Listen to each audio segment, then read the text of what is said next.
It's 2025, way overdue for me to do an update on the garden. It's near the end of July, and we'll start over here with this new grape plant, grapevine. It's quite small. I'm not sure if it's going to be a good spot for it. I have to hand water it, and I don't know. I don't have any trellis set up for it yet, but it's a red grape. I don't remember the name of it right now. Anyway, so that's that. Let's move over this direction. We have our timber bamboo, old Hami, lots of that. I don't really water it anymore because it grows crazy. Coming over here, we have the Malaysian red guava.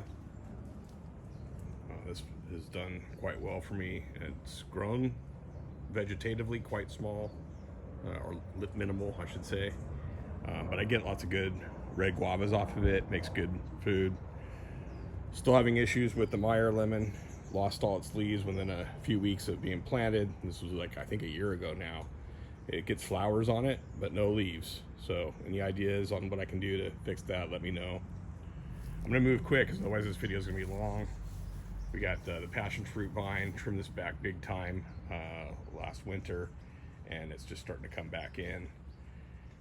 We got the kit, or kite, however you say it, mango, and this thing just never vegetatively does anything. Must be the wrong rootstock for my region or something. I get flowers and it tries to fruit, but like I said, vegetatively does not do very well. This here is my fig, and I'm trying to remember now which one this one is. This is Black Madeira, I believe it's called. Kind of a thicker skin. Don't love the skin on it, but the fruit itself tastes wonderful. We got this small acha-cha that's down inside here. This thing has been whacked by my son when he was doing weed eating, so that's why it's just this tiny little stub, but it is coming back from the roots. Moving over this direction, we have our Yosemite Gold mandarin. I keep this trimmed. It would be at least twice this size if I didn't trim it. This year, not so much fruit on it, maybe 6 or 8 fruit on it this year, but it's done great.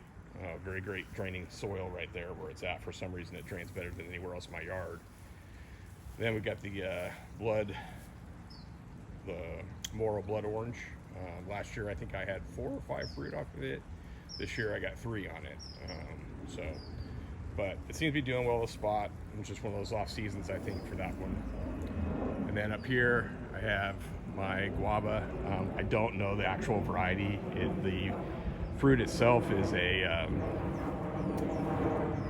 green and then turns yellow on the outside, and then just a whitish light pink color on the inside, but it tastes amazing. The fruits are maybe at maximum around a golf ball size or so, maybe a little bit bigger, but I love juicing it, and it tastes great. I use it, actually we're making some guava pork paste right now to cook a guava pork loin in. Obviously this another one of the figs I have, and this is the unknown pastelleri. It's a variety believed to be found in California. It does require the fig wasp. When it is properly caprified, it tastes amazing. I gotta fight the fig beetles and the squirrels and everybody for it, but definitely an amazing fruit. One of the better tasting fruits that I have, actually. And then we have the Manila mango here. I never really I get fruit, but I never get anything much bigger than maximum golf ball size. And this year, I don't even think I got any flowers on it this year, so far at least anyway. So I'm not sure what's going on now. It grows well, it's getting nice and tall. Coming over here to the fruit punch mango. This thing is doing pretty good. I've only actually gotten, I think, 2 decent sized fruit off of it that were maybe the size of a small, well, I'm gonna say an orange, a large mandarin.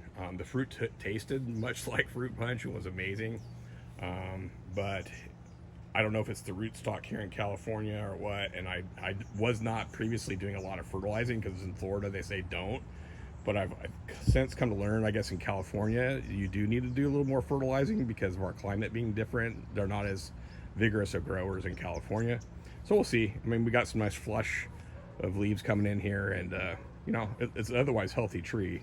But this year I got quite a bit of flowering on it. The fruit was not really maturing real well, and I decided just to pull it all off in order to allow the tree to kind of have more vegetative growth this year. Then coming here, we got the dragon fruit. I've gotten a few dragon fruit off of it. It's been flowering. I have not been coming out and pollinating it. I'm a little disappointed because it was bought from a big box store. It was supposed to have the purplish red interior, and it turned out this is not. It's got a white interior flesh, so disappointing. Don't know long term if I'm going to keep it. It's not really a favorite fruit of mine, and neither is this papaya, which I've shown you before. Not doing so well. I think it's just aging. The rats have kind of chewed away some of the stalks that I have here, so it's declined in the number of trees or stalks, whatever you call them. Fruit's just okay. No one in my family really enjoys eating them. I take them to work. People at work eat it. It's just okay. It doesn't taste bad. It's not a great fruit. Done lots of videos here on my Haas avocado. At least I believe it's Haas. I bought the property with the avocado already on it, so can't say for certain that's what it is, but it has all the qualities of a Haas avocado. I, like many of the fruit trees here in my yard, I keep it heavily trimmed and pruned because we don't want really tall trees that we can't reach the fruit on or that block too much sun for the yard. But you can see here it's a decent sized tree, and I get anywhere like this year is probably my worst harvest, and I'm going to have maybe a dozen avocados on it or so, which I'll show you in a second. But I get up to like 300 avocados off this tree on a really good year. So I'm going to move up here a little closer and show you some of the avocados that are coming in. Do I got that in frame or not? I don't know. Yeah, you can see that. Okay, so there's one there. There's another one kind of behind it here. Yeah, you get the idea.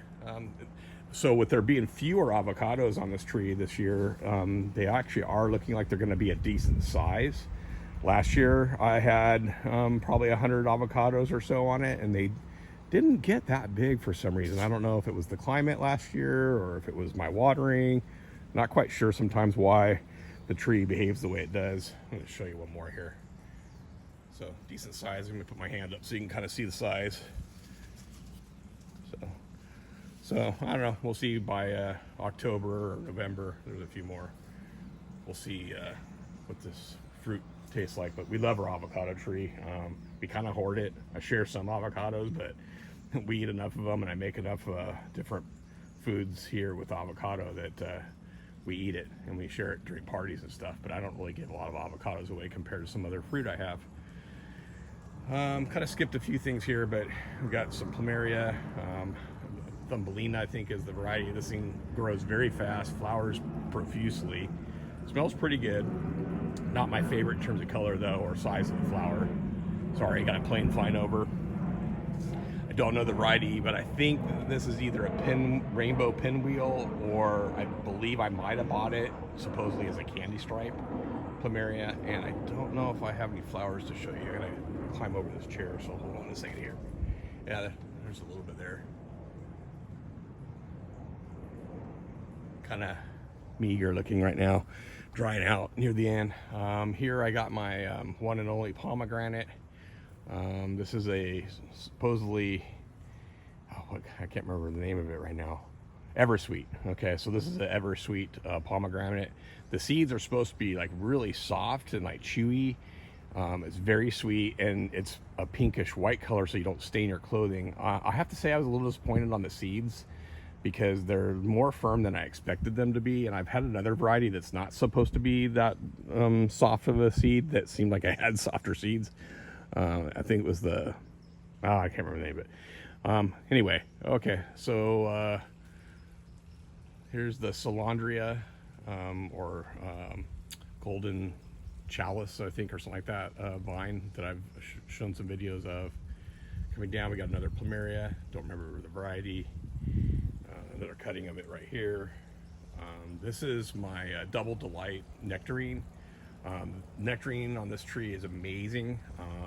It's Double Delight because the flowers are like doubled, and then you obviously have the fruit, which is another delight. So double delight, and very sweet, perfect amount of like tang and sweetness. I don't get a lot of fruit off of it, and I again have to compete with birds and other squirrels and things for the fruit on this, so I usually have to cover it with aluminum foil. And then we got my Barbados cherry. I've shown you this before. It's gotten quite big, goes up here quite a bit. I don't know what the deal is with it, because the first year that I put this in the ground, I got quite a few flowers and I got some fruit off of it. And here it's like, it looks healthy. It's not really densely foliated, and it hasn't been flowering much. I've only got a couple flowers this year, and none of them have turned into anything. So I don't know what I'm doing wrong. It's a relatively drier spot right here, but I do water it enough, I think. So if anybody has any ideas why this spot doesn't work well, right now it's like 9 in the morning, and by midday and afternoon it's full sun, so it should be a good spot for it. But lots of bananas. These are supposed to be well, I bought it as an ice cream banana. Some people kind of label these like they're the blue Java, and they do have a bluish tint to them. And then other people say it's like Marwa or Mawa or something like that. So I'm not really sure. Here's some of the bananas right here. Either way, regardless of what variety of banana it is, I get hundreds of pounds of bananas throughout the year. I make smoothies, we make banana bread, and I take a lot to work and give them away. Coming here, I got my blueberry. Don't know the variety, haven't really gotten into blueberries, didn't even think I could grow blueberries, so I'm not sure. This year, this was just put in a couple months, three months ago. It looked a lot healthier when I first put it in, but I don't know if the heat or what, it's not looking so good here. I have lots of Ixora. This stuff's really cool. You see it in Hawaii a lot. I'm gonna show you a few more down the path here, but yeah, I don't know. This stuff is interesting. It can be really difficult to grow, I find sometimes, but on the other hand, like where I have these here at the edge of the foundation of this wall, it's just the right amount of sun, water, and whatnot. They do good. Queen Emma, what do you call it? The spider lily, I guess you call it. These in Hawaii, you get 2 to 3, 4 times as wide a blade on them, and they get really tall. Here, I think because of the lack of humidity, they tend to get wilty and thin, stripped. This is what do they call it? Is this a majestic palm, I believe? I think that's the variety. I have a few of these that I bought. Here's another one back over here. A few of these that I bought at Home Depot, and I acclimated them to the sun, because if you just stick them straight out, they're usually sold for like indoor palms because they take a low light. So you have to acclimate them. Oops, sorry about that. Camera just went whack on me. You have to acclimate them to the sun. Here I have the wandering or traveling palm. I don't know what the deal is with this. I think I probably don't get it enough water, because it just does not really grow very fast here. This thing's been here like, I think 3 years now, and it's maybe 7 to 8 feet tall. So I'm not sure. Right behind it here, one of my favorite plumerias, because this came from my mom's house. She's no longer with me, my mom and dad. And this flower smells amazing. Nice deep yellow centers on it. Yeah, this is a great plumeria. Moderate grower for me. I have some that grow much faster, but I also have some that grow much slower than this one does. Okay, don't want to miss anything. Let's see. We got lots of queen palms, but that's nothing particularly interesting. Everybody's familiar with queen palms. More clumps of the same bananas that I just discussed, so I won't go into more detail about that. We got more Ixora down here. This is like doing really good in this spot. Let's see.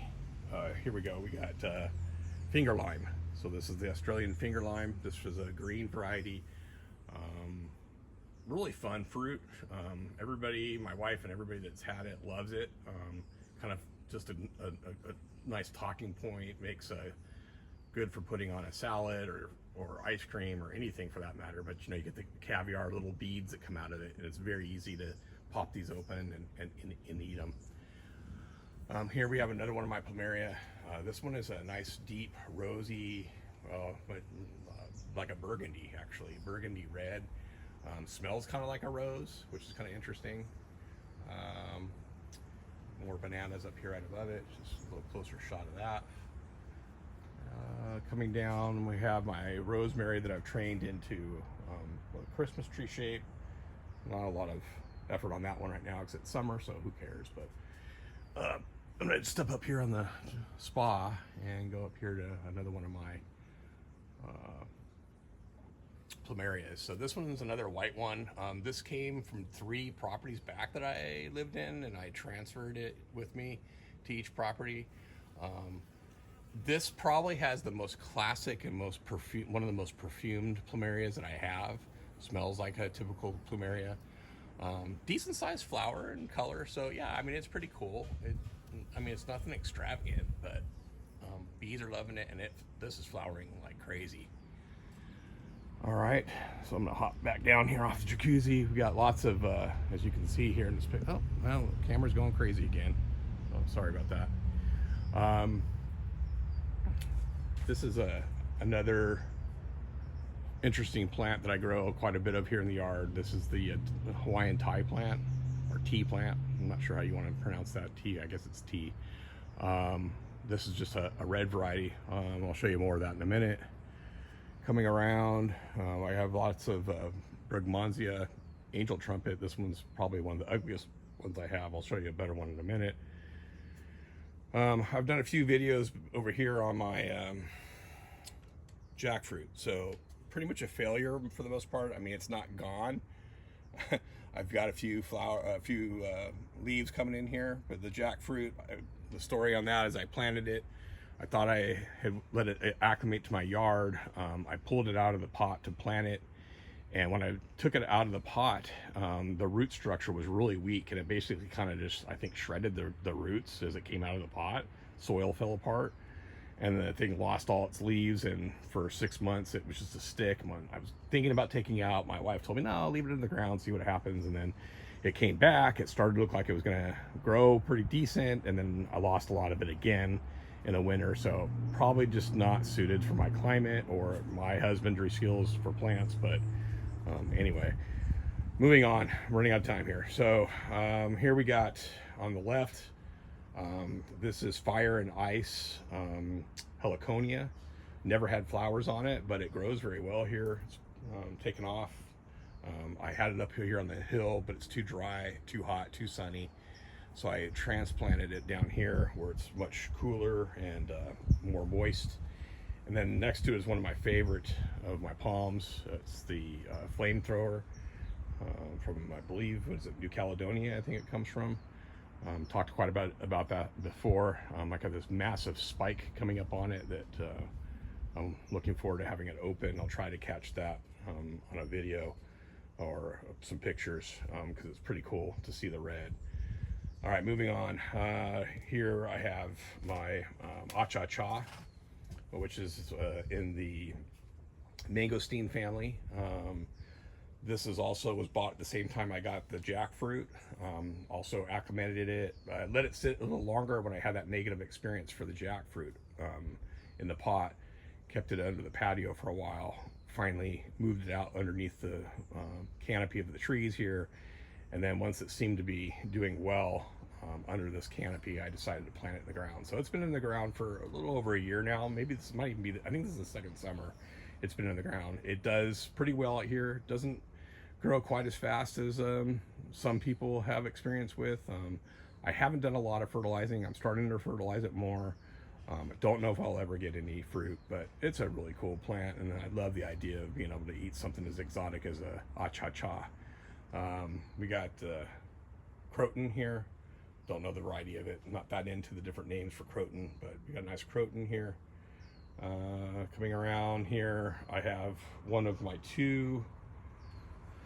Oh, now I just suddenly had a loss for words. What is the name of it?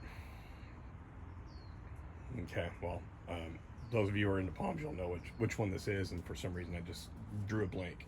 I just put this one in the ground about 2 to 3 months ago. It's been in a pot in the backyard along with the other one for about, I would say it's about 2 years, 2 to 2.5 years now. what's it called? It starts with a K. All right. Well, anyway, it'll dawn on me in a minute. Here I got some king palms. Don't know the variety exactly. Growing up in between the clusters of bananas. Got some hydrangea down here on the bottom, which is my wife's favorite. That's the main reason that's there. We got the Monstera Deliciosa left just in the pot, but it's grown pretty crazy back in through here. It grows different directions. And I've had lots of cuttings that I've taken off this, and some of them are in the house. We got more of the fire and ice. And then, okay, Kentia palm just came to me. I knew it'd come to me. Kentia palm. So there's one there. And then I'm going to come around the bananas. We're going to look at the other one that's still in a pot because I haven't quite decided where I'm putting it. So here's the other Kentia palm in a large pot. I think this might be where I'm going to put it. The problem I have with Kentia palm, near the coast, like within a couple miles of the coast, you can have this in full sun, but I'm inland about 18 miles or so, and it's just too hot. Too hot in the full sun, too low of a humidity in the full sun. If I had higher humidity, it'd work. But anyway, so this particular palm, I find I have to have at least 50%, probably even more than 50% shade in my drier and hotter climate. Behind it, you got more of the king palms. We got the variegated ginger back here behind it. I can't remember the variety, but variegated ginger. Here's one of my favorite trees, and I'm not going to be able to get this in unless I back up, but this is a white sapote. This is a really underrated fruit because it doesn't ship, so it bruises very easily, but this tree looks amazing. It's fruiting like crazy. I'm now getting fruit all year round, where it started off just being one season, and it takes about 9 months for the fruit to ripen, so it's good that it's coming in most of the year round. Although right now I don't have any flowers, so, but anyway, you'll see as I come up closer here, we have fruit of a lot of different sizes. So we got these kind of medium to small fruit here, some smaller fruit here, even smaller fruit, I don't know if you can see that, up over here. And then over here, some of the most mature ones. These are already like orange, sizes of oranges. So like many of the fruit, like many of you, I struggle with competing with the animals. So rats and or squirrels like to get to these. So I have to really keep a close eye on them. I'm gonna probably end up trying to put some sort of metal ring around the tree, keeping it trimmed off the fence, which I need to do more of, so that they can't climb up that way. And I'm gonna have to also make sure that the other plants that are trees are not too close to it. Hopefully with all that, I'll be able to keep the rats away, because they tend to get to it right before it's completely ripe, and they may not even eat it. They just start chewing on it. And this fruit turns kind of a yellowish, but it's very faint yellow when it's ready to eat, and it's soft, and it's just amazing. I won't go into a lot of detail about that right now because that's a whole other video, but great fruit. The problem I'm having with it is I have this, I think it's black scale. Let me move up here a little bit and kind of see some of this black scale that's on here. I'm trying soapy water, I'm trying neem oil, I occasionally do use a little bit of pesticide. It's very difficult for me right now to keep this black scale off this tree. Hopefully I'll win that battle. I do give away bananas to family and friends, so I've got some of those potted up. Down here next to it, I've got my cherimoya. This tree has struggled for me. I think the main reason that this tree has struggled is I was under the impression I had to protect it from the sun, and I planted it in a very shady spot. I've since opened the canopy. It was much more shady over here, and I think that that's the problem, because now that I've been doing more research, it actually tolerates heat and sun a lot better than what I was led to believe. And this thing, now that I've given it more sun, I'm fertilizing it more, watering it a little bit more, it's starting to take off. So I'm hoping at some point, I've gotten lots of flowers this year. I have not taken the time to come out and hand pollinate, and I don't know male versus female too much as far as the flowers go. So I don't know if I'll ever get any fruit. Maybe I need another tree, not sure. All right, gonna wrap it up here for the backyard. This is my strawberry guava. I used to have one at my prior property. Excellent fruit. I just put this in, I think last fall, I believe, and it's taken off. It's doing great here. I've gotten quite a few flowers. None of them have turned to fruit yet. I think the tree's just too immature to support fruit.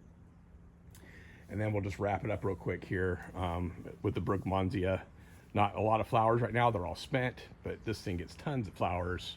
Makes a nice shade canopy over this window that's right here. Really cool.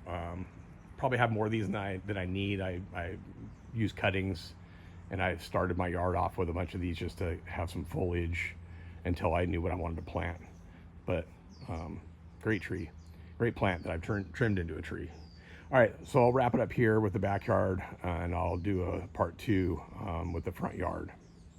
All right, thanks for watching. If you enjoyed this, please like it and consider subscribing to my channel so that I can be encouraged to continue to put more content. Thanks, guys.